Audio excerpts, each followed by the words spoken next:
السلام علیکم ورحمۃ اللہ وبرکاتہ۔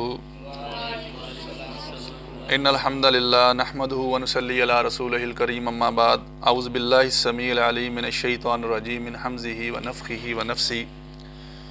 والذین یؤمنون بما انزل الیک وما انزل من قبلک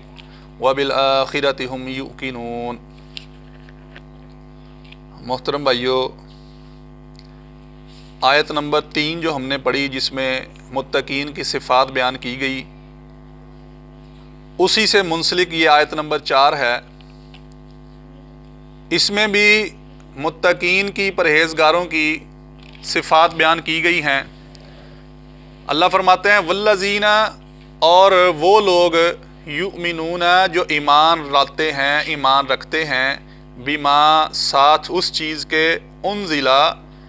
جو نازل کیا گیا، الیکا، تیری طرف، یعنی کہ نبی مکرم صلی اللہ علیہ وسلم کی طرف جو چیز نازل کی گئی، یعنی قرآن مجید اور شریعت، وما انزل، اور جو کچھ نازل کیا گیا، من قبلک، آپ سے قبل، وبالآخرۃ ھم یوقنون، اور ساتھ آخرت کے وہ یقین رکھتے ہیں۔ پچھلی آیت میں اللہ رب العزت نے فرمایا کہ وہ لوگ، متقی وہ لوگ ہیں جو ایمان لاتے ہیں غیب کے ساتھ اور نماز کو قائم کرتے ہیں، اور اس چیز میں سے جو ہم نے ان کو رزق دیا وہ خرچ کرتے ہیں۔ اور آگے 4 نمبر آیت میں اللہ نے فرمایا والذین یؤمنون، اور وہ لوگ جو ایمان لاتے ہیں، بما، ساتھ اس چیز کے، انزلہ، جو نازل کی گئی، الیکا، تیری طرف، یعنی محمد رسول اللہ صلی اللہ علیہ وسلم کی طرف، یہ قرآن مجید اور شریعت،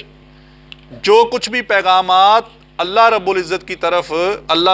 کی طرف سے نبی مکرم صلی اللہ علیہ وسلم کے اوپر نازل